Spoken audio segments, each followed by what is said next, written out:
Hey, Cyndilu, coming at you live from New Zealand.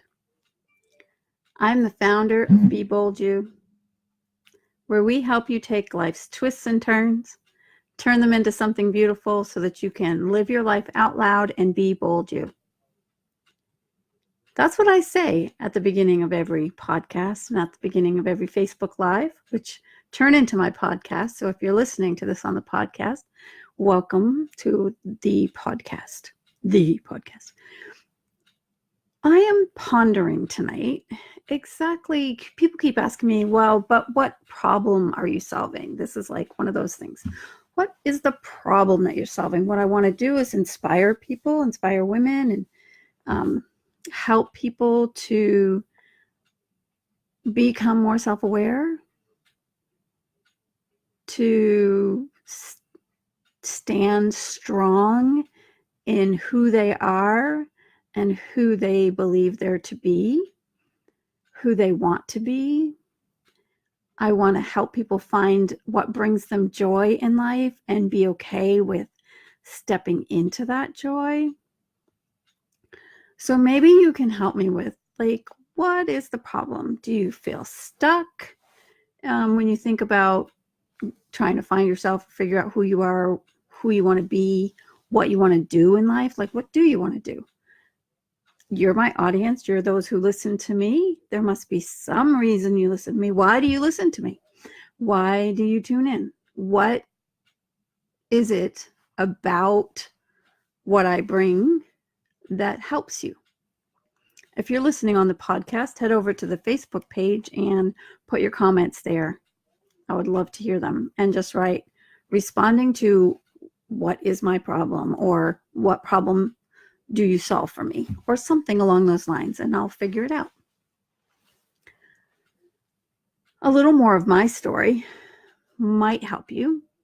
So I've experienced some severe traumas in my life, and after many of those traumas and after years of basically living my life by default and doing whatever came without any intentional choices and direction, any emotions that came.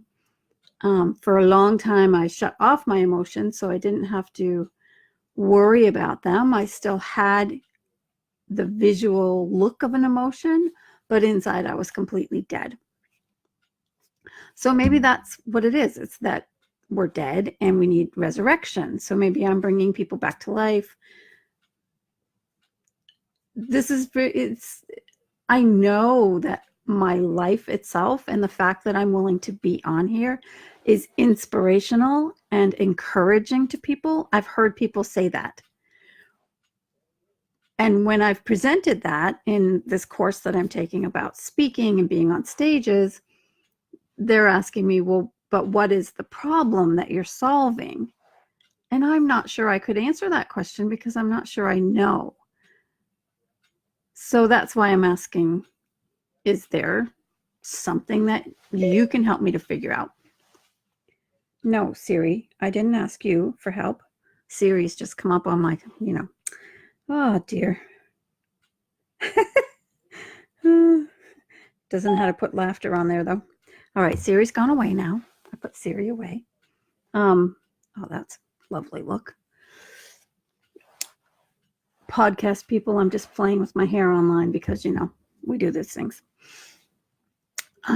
When you walk by a mirror and you catch your reflection and all of a sudden you're fixing your hair. Yeah, that's what I just did. Back to my story. When I came to the point of realizing that I had been living my life by default, I also realized that I didn't know what I liked. I didn't know what I enjoyed doing. I didn't know anything because I hadn't done anything for a long time that made me happy because I'd shut off all my emotions. I was going through the motions of things that made me happy, but there was very little that I did during those years that was actually quite happy. So when I hit my 5 years of severe depression and I cried for 5 years, I even went and did a play, which I had done many times before, and I auditioned. They wanted me to audition for, hey, Tracy, how are you? Tracy Jade.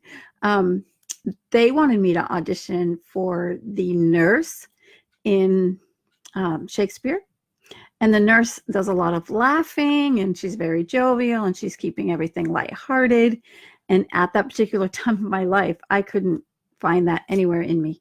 All I could do was cry. And I was very upset and stern all the time, but also very pretty much like deadpan or crying, one or the other. So I couldn't get that role because I couldn't find that in myself. And that was when I realized that I had completely lost who I was, because I have a natural joy for life, a natural enjoyment of everything that I do. So when I realized that was gone, I started on a journey to figure out who I was again. Not even who I was again necessarily, as much as who did I want to become. So who do you want to become? What do you want to do in life? What holds you back, if anything, from doing those things? Part of what held me back was being afraid of being judged. So although I wanted to be seen and heard, I was so afraid of being judged. I didn't feel like there was a safe place to be seen or heard. And that's one of the things I'm wondering if people are looking for, is a safe place where they can share what's happening in their life. I think that a lot of us are missing that. We don't have a place where we can freely share and openly share with each other our hurts, our fears, our frustrations, things that make us angry.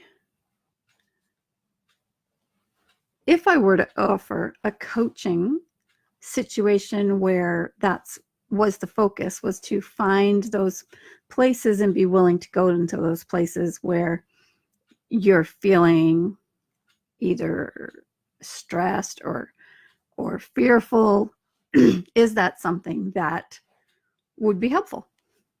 Is finding clarity and understanding something that you're even looking for? So I don't know.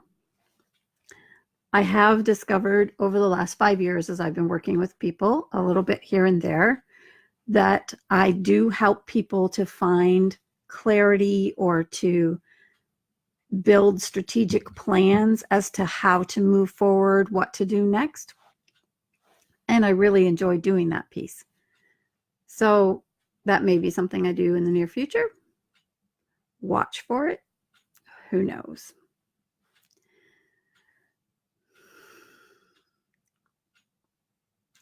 Yeah, I think that's what I wanted to share. And the questions that I wanted to ask is, what do you struggle the most with?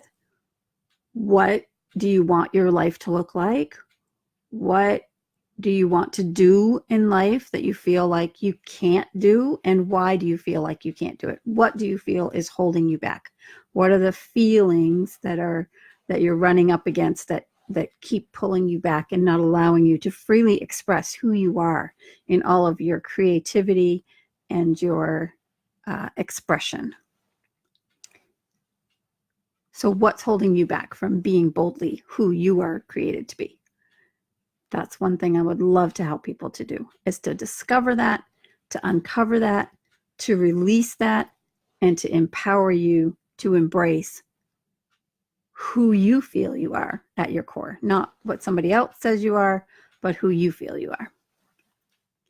Well, thank you so much for joining today. If you're watching this on the Facebook Live, just go ahead and push hashtag replay if you're at this point, because then I'll know that you've watched along and that you're listening in on the replay, and I can comment back and say thank you.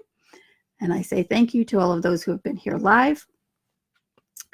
May you find peace in your life this day.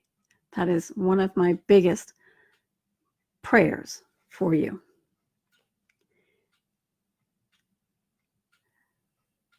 If you're watching this on the podcast or listening, sorry, if you're listening on the podcast, thank you so much. This is Cyndilu from Be Bold You signing off, reminding you to always live your life out loud and be bold you. And head on over and give me a review. Thank you.